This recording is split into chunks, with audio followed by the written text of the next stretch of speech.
Blackhawks lose 4-2 to the Nashville Predators in the first game back after the Olympic break.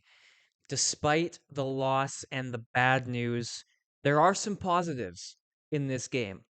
First and foremost, I just want to thank everybody who was at the live stream tonight. This was the most successful live stream I've had so far. If you're new here, I'm here after every single Chicago Blackhawks game doing this post-game show, but I'm also live on YouTube right here for every single Blackhawks game. It's a lot of fun. Be sure to subscribe and stick around because those live streams are a ton of fun. It's like a bunch of Hawks fans watching the game together. It's great.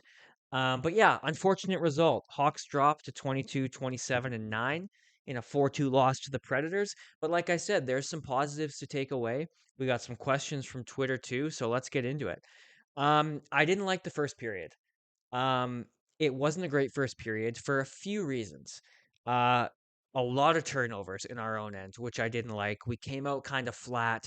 I know every team has been off 3.5 weeks, but for a team that's been off 3.5 weeks, you want a little more gas. I mean, the only guys that I really noticed pushing it in that first period were Oliver Moore and Ryan Green, two guys who I think had really good games, and we'll get into that as we go on here. But just unhappy with that in the first period. A lot of turnovers, and the power play. We had three opportunities. We had a 2 minute and a double minor, so essentially three power plays. Um, didn't generate a lot of looks, didn't generate a lot of movement, and just overall the power play kind of looked like where it was when we left off, and it was a bit disappointing. So the first period I wasn't a fan of. We go to the second period, and I thought it looked much better. The turnovers were limited. It was way less sloppy than the first period, and there was more offense from this team. Um, you start with the Forsberg goal, and that's a goal where the puck cycled down low on our end. Knight comes out to play it. He leaves it for Levshinov. And I don't want to rag on Levshinov, but he gets out muscled and he kind of one hands the puck up the middle of the ice, trying to kind of panic and get it out. He ends up turning it right over to Philip Forsberg, who walks in uncontested on a 2-on-1 and buries it. So, um, yeah, it goes back to the turnovers I was talking about. There were a lot of turnovers in our own end tonight, a lot of sloppy play, and as much as the second period was cleaned up, it wasn't entirely cleaned up because you had that play and that goal. So, um, I was hoping to see a little bit more out of Levshinov tonight, and that wasn't a good start from him, at least in my book. But then Bedard responds. And this was awesome to see. It was, first of all, it was Bedard's 24th goal of the year. That's a new career high for Connor Bedard. Obviously, 23 was his career high before from his rookie season. And yeah, so that was a nice goal. And for a few reasons, not only was it a great shot and great positional awareness by Connor Bedard, but Ryan Green made two great plays along the boards. He forechecked twice. He won the puck twice. And on the second one, it was kind of this backhand, almost looked like a no look. I guess it wasn't really a no look. But either way, a beautiful pass right on the tape of Bedard, who had all the time in the world, and he's not missing that very often. And beautiful shot, beautiful play, 24th of the year. And you could really feel the momentum shift after that goal. And not that Nashville was dominating before that goal, but Chicago definitely gained a lot of momentum after that goal, and you could feel it because the team, all four lines started rolling. The second line responded really well after that goal. I thought that was the best shift of the night from the more Nazar Bertuzzi line. Um, and then the Hawks end up getting the lead. Bertuzzi on the power play, and it's just a classic Tyler Bertuzzi goal. It's a shot from the point, I believe by Renzel, and Bertuzzi goes to the net. It hits him, bounces in front of him. He taps it home. It's a classic Tyler Bertuzzi goal. The power play finally gets one. Ended up going 1 for 5 tonight. Um, and we're up 2-1, and then it was kind of downhill from there. Matthew Wood ties the game. It's a power play for Nashville. It's a battle in the corner. We have all four guys kind of in that corner. Puck squirts free. Matthew Wood alone in the slot, and he rips it by Spencer Knight. Um, it's one of those goals where, would you like a save? Yeah, but you also don't want all four of your guys in the corner and a Nashville Predator alone in the slot. So that one falls on the team as well.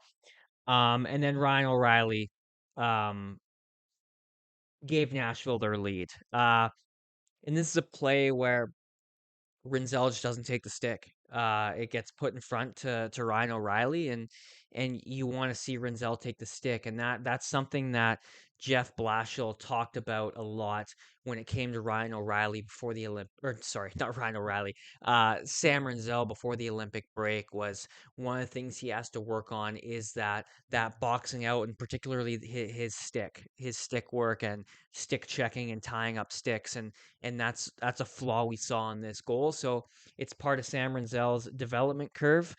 It's something he's got to work on, and unfortunately, it cost us one there. And then from there, the Hawks just couldn't get much of anything going in terms of momentum to tie this game. And you hate to see it, but Nashville gets an empty net goal on a really, really brutal Frank Nazar turnover at his own blue line. And with that, it's 4-2 and it's over. So that's kind of the quick rundown of the game. Let's get into some specifics here.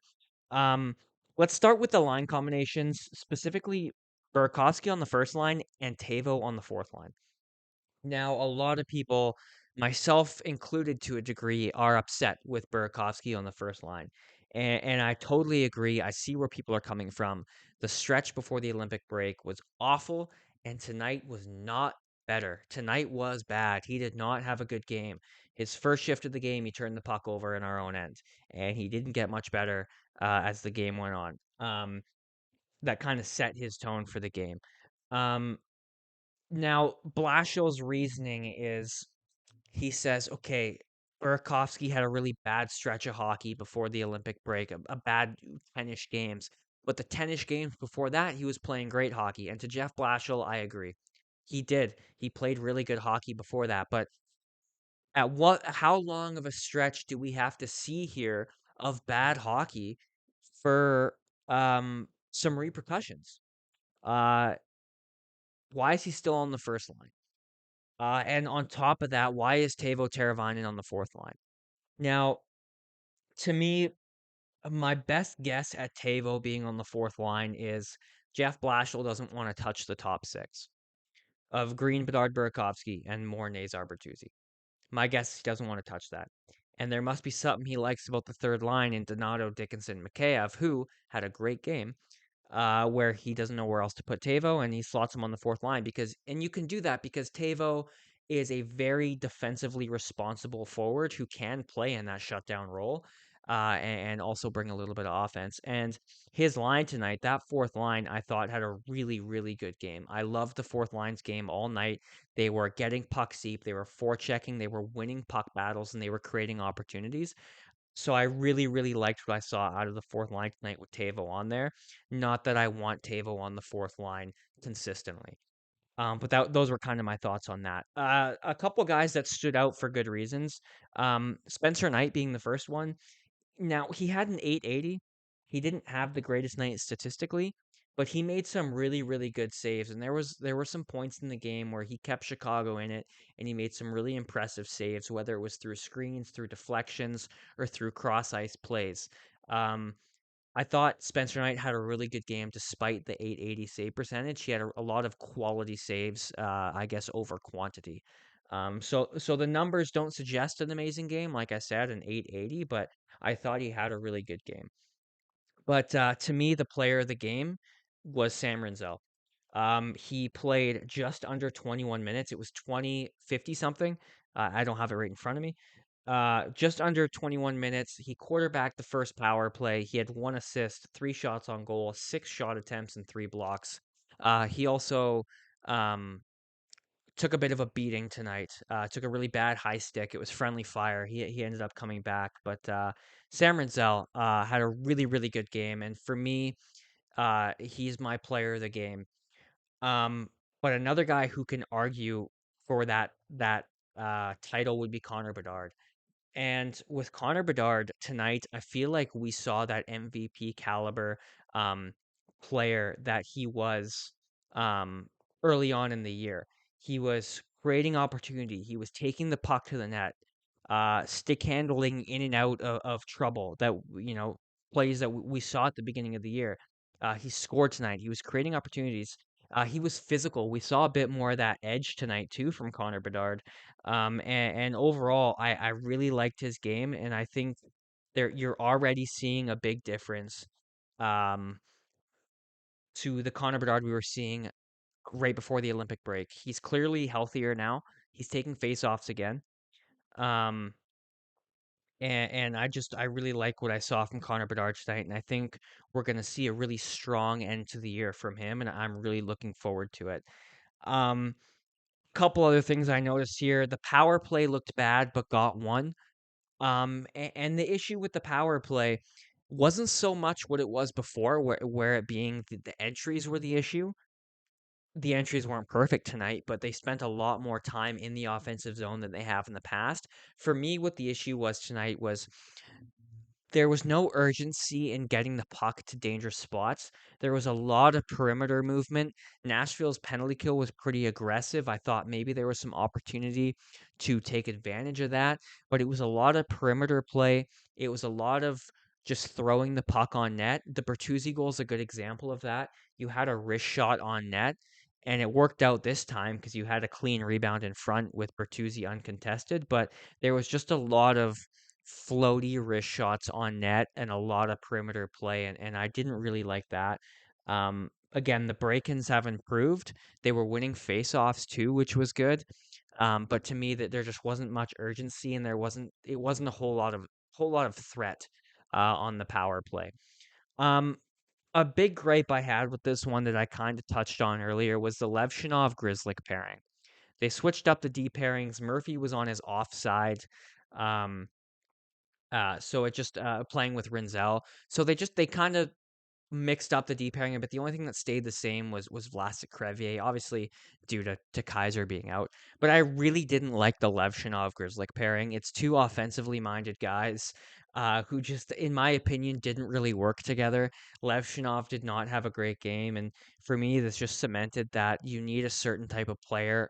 At least right now in his career, to play with Artem Levshinov, and Wyatt Kaiser is the perfect guy for that. I don't know who you put Levshinov with. Um, until then, I don't think Kaiser's going to be out that long.